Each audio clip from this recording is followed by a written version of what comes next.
Hello friends, எல்லாருக்கும் வணக்கம். இன்றைக்கி நம்ம சேனலில் என்ன வீடியோ பற்றி பார்க்க போகிறோம் அப்படின்னு பார்த்தீங்க அப்படின்னா, நீங்கள் வந்து நியூவாக ஆதார் கார்டு எடுக்கிறீங்க அப்படின்னா உங்களுடைய ஆதார் கார்டை என்ரோல்மெண்ட் ஐடியை யூஸ் பண்ணி எப்படி நம்ம டவுன்லோட் பண்ணுறது ஆன்லைனில் அப்படின்றத தான் நம்ம டீட்டெயிலாக இந்த வீடியோவில் பார்க்க போகிறோம். ஸோ வீடியோவை ஃபஸ்ட்லேருந்து லாஸ்ட் வரைக்கும் ஸ்கிப் பண்ண பாருங்கள். இப்போ சேனலை புதுசாக பார்க்குறீங்க அப்படின்னா மறக்காமல் சப்ஸ்கிரைப் பண்ணிக்கோங்க.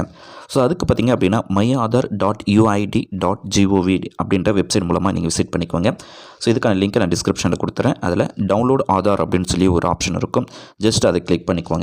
ஸோ இதில் 3 ஆப்ஷன் கொடுத்துருப்பாங்க. ஸோ ஃபஸ்ட்டு நம்ம Aadhaar and enrolment ID. So உங்களுக்கு வந்து நீங்கள் ஆதார் நியூவாக எடுக்கும்போது இந்தமாரி ஒரு என்ரோல்மெண்ட் ஐடி கொடுத்துருப்பாங்க.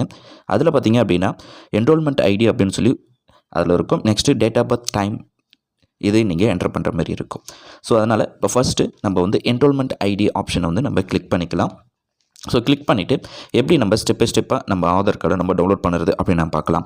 ஸோ என்ரோல்மெண்ட் ஐடி பொறுத்த வரைக்கும் 28. ஸோ என்ரோல்மெண்ட் ஐடி பொறுத்த வரைக்கும் உங்களுக்கு வந்து பார்த்திங்க அப்படின்னா 28 கேரக்டர்ஸ் வந்து நீங்கள் என்டர் பண்ணுற மாதிரி இருக்கும். என்ரோல்மெண்ட் ஐடி வந்து பார்த்திங்க அப்படின்னா 14 டிஜிட். நெக்ஸ்ட்டு பார்த்திங்க அப்படின்னா டேட்டு, டைமு, இயரு.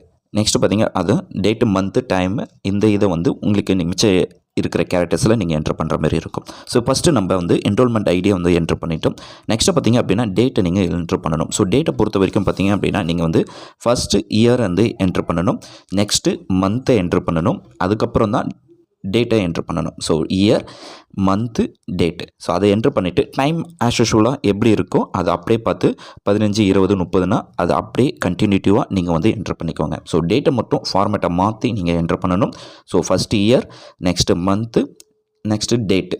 ஸோ இந்த ஃபார்மேட்டில் நீங்கள் என்ட்ரு பண்ணால் தான் உங்களுடைய அந்த ஆதார் கார்டை வந்து நீங்கள் டவுன்லோட் பண்ண முடியும். நெக்ஸ்ட்டு பார்த்திங்க அப்படின்னா கேப்சா என்ட்ரு பண்ணிவிட்டு சென்ட் ஓடிபி அப்படின்ட்டு வரும். ஸோ ஃபஸ்ட்டு நீங்கள் எடுக்கும்போது யார் நம்பர் கொடுத்தீங்களோ அவங்களுடைய நம்பருக்கு ஓடிபி சென்ட் பண்ணுவாங்க. அந்த ஓடிபி நீங்கள் கரெக்டாக என்ட்ரு பண்ணிவிட்டு டவுன்லோட் ஆதார் அப்படின்னு சொல்லி நீங்கள் கிளிக் பண்ணால் போதும், உங்களுடைய ஆதார் ஆட்டோமேட்டிக்காகவே டவுன்லோட் ஆகிடும். ஸோ இப்போ வந்து நம்ம ஆதார் கார்டை வந்து நம்ம டவுன்லோட் அப்படின்னு கொடுத்துட்டோம். ஆட்டோமேட்டிக்காகவே உங்களுடைய ஆதார் வந்து டவுன்லோட் ஆகிடும். ஸோ இப்போ இந்த ஆதார் கார்டு பார்த்தீங்க அப்படின்னா பாஸ்வேர்ட் ப்ரொடெக்டடாக இருக்கும். ஃபஸ்ட்டு உங்களுடைய ஃபஸ்ட்டு 4 லெட்டர்ஸ் கேப்ஸ். ஸோ நீங்கள் வந்து உங்களுடைய நேமில் ஃபஸ்ட் இனிஷியலோட வச்சுருக்கீங்க அப்படின்னா அந்த இனிஷியலையும் சேர்த்து நீங்கள் என்டர் பண்ணுற மாதிரி இருக்கும். ஸோ லைக் பார்த்தீங்க அப்படின்னா ஆர் குமார் அப்படின்னு சொல்லி ஆர் குமார் அப்படின்னு உங்களுடைய இனிஷியல் வந்து ஆர், உங்களுடைய நேம் வந்து குமார் அப்படின்னா are KUM first 4 letters. So KUMA வராது, அந்த ஆரும் சேர்த்து ஆர் KUM. ஸோ அந்த 4 லெட்டர்ஸ் கேப்ஸில் என்டர் பண்ணிவிட்டு உங்களுடைய இயரை, அதாவது டேட் ஆஃப் பர்த்னா உங்களுடைய இயரை மட்டும் நீங்கள் மென்ஷன் பண்ணுற மாதிரி இருக்கும். ஸோ மென்ஷன் பண்ணிட்டீங்க அப்படின்னா உங்களுடைய PDF ஃபைல் ஈஸியாக நீங்கள் டவுன்லோட் பண்ணிக்கலாம். இந்த வீடியோ உங்களுக்கு யூஸ்ஃபுல்லாக இருக்கும்னு நினைக்கிறேன். யூஸ்ஃபுல்லாக இருக்குது அப்படின்னா லைக் பண்ணுங்கள், ஷேர் பண்ணுங்கள். தேங்க்ஸ்.